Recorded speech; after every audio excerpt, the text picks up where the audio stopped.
Welcome back, everyone. Mindy here with you today, and I'm excited to share a card I created using the new Daisy Bloom die from the Simon Says stamp Celebrate You release.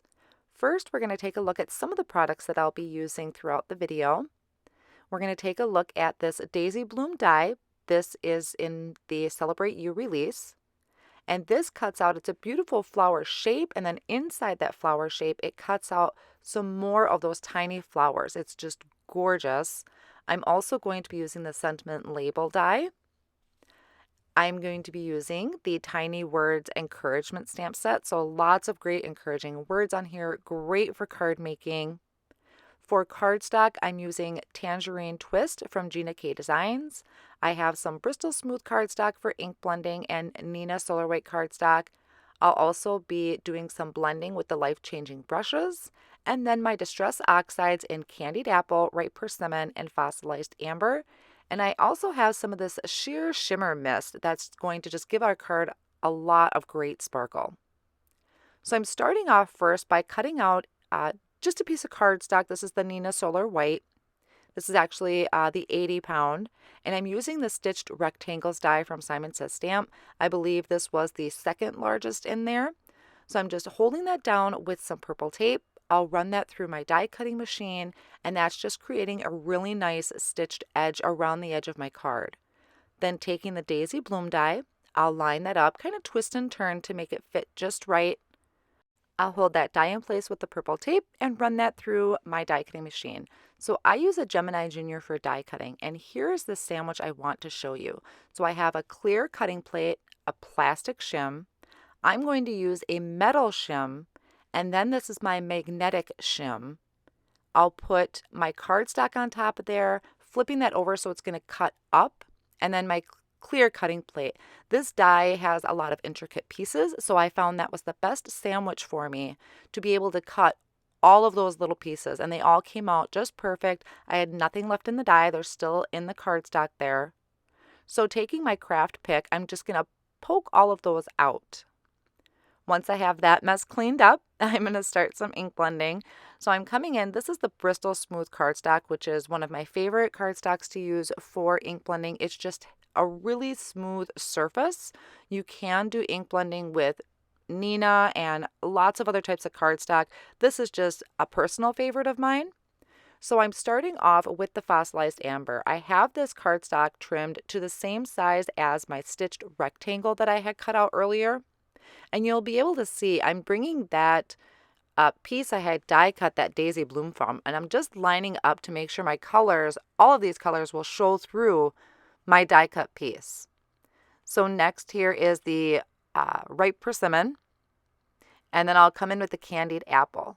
And you don't have to worry about blending these perfectly because you're not going to really see blending from one to another. Most of that's going to get covered up. This is just a color to shine through that Daisy Bloom die cut that we had created. I'm also working on the Tim Holtz Glass Media Mat, which is really nice because my brush and my inks just slide right onto that paper. So once I'm happy with the ink blend, I'm going to take just a box. I'm going to place this in, and then taking that shimmer spray, I'm just shaking this up really well, making sure nothing's settled at the bottom.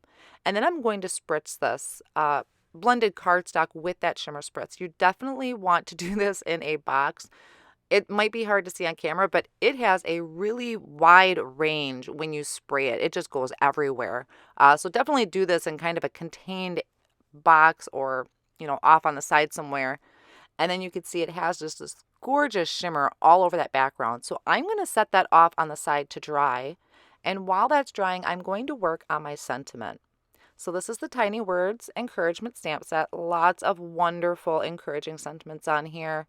Once I settle on one, I'm going to line that up on my cardstock. This is the Tangerine Twist from Gina K Designs. I'll prep that with an anti-static powder tool, and then I just brush that powder all over the place there where my sentiment's going to go. I just don't want the embossing powder to stick where I don't want it to, if that makes sense. So then I'm using the Gina K Designs embossing ink.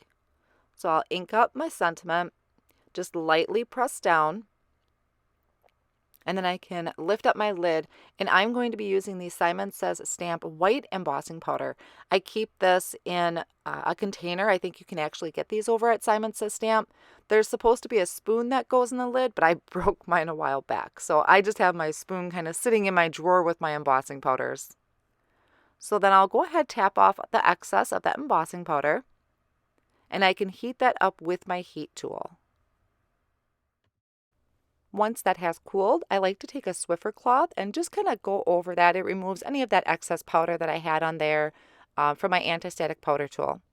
So now I'll bring in the Sentiment Labels die to die cut this out. I really love using these because it gives such a clean edge to it. You could just use a paper trimmer, but I really like how when you're die cutting, it kind of leaves almost a curved edge to it. It's just really clean to me. So that's why I reach for this a lot. So I'm going to hold that down with the purple tape, run that through the die cutting machine. And now I want my ends to match because you can see the left-hand side, that's going to have that die cut edge. So I want to make sure those edges match. Like I said, you can just use a paper trimmer for that too. But I'm going to take this and line up the other side and hold that in place with the purple tape. And I'll flip it over and just make it sure that it's fitting in that sentiment strip. You'll be able to kind of feel it slide into that notch is the best way to describe it. But I just hold that down and run that through, and it's going to cut me out a perfect sentiment strip where it's the same on both sides. I don't have any little nicks from if I had used a paper trimmer. So I'll just gently remove that purple tape. And it's beautiful and perfect. Love it, clean and simple. So now I'm going to need to attach my die cut panel to my ink blended panel once that's dry. I'm using the Gina K Designs Connect glue to do this, and I'm just going to go over that entire back of the card, a little bit in between those flower bits and in the middle. So I'll line those up, hold that down for a little bit, make sure that that glue is adhering to the ink blended cardstock, and I'll take my scissors and just trim off that little bit of excess that had left behind. Now I did find I had a little scuff mark on the front of my card there, so I'm going to take a mono sand eraser and it's going to buff that right out. Once I have my front panel cleaned up, I'm going to line the entire back of that with some foam tape. And then I'm going to attach this to an A2 size card base, which is made from Tangerine Twist. So I'll line that up on there. It's kind of hard to do this on a slick surface. I may need to find something else to help me do this because my media mat, it was sliding quite a bit, so it was hard to line up those edges. But I just tried to eyeball that and make sure my edges were even on all of the sides. And then I'll take my sentiment strip, and I'm also going to line this with some foam tape that I just trimmed down. And that'll just give my sentiment a little bit of dimension. And as a finishing touch, I will be adding some sparkling confetti to it, just to give it a little bit more interest around the card. You could definitely leave it. You wouldn't need to add the confetti. I just thought it was a nice touch to finish it off. And now at the end of the video here, I do have a few more examples of cards that I had created. I will have more information about those over on my blog. I'll have all the supplies listed down below in my video description, so be sure to head on over there and check that out as well. I want to thank you so much for stopping by today. If you did enjoy the video, I would really appreciate a thumbs up. That does help get my videos in front of more viewers.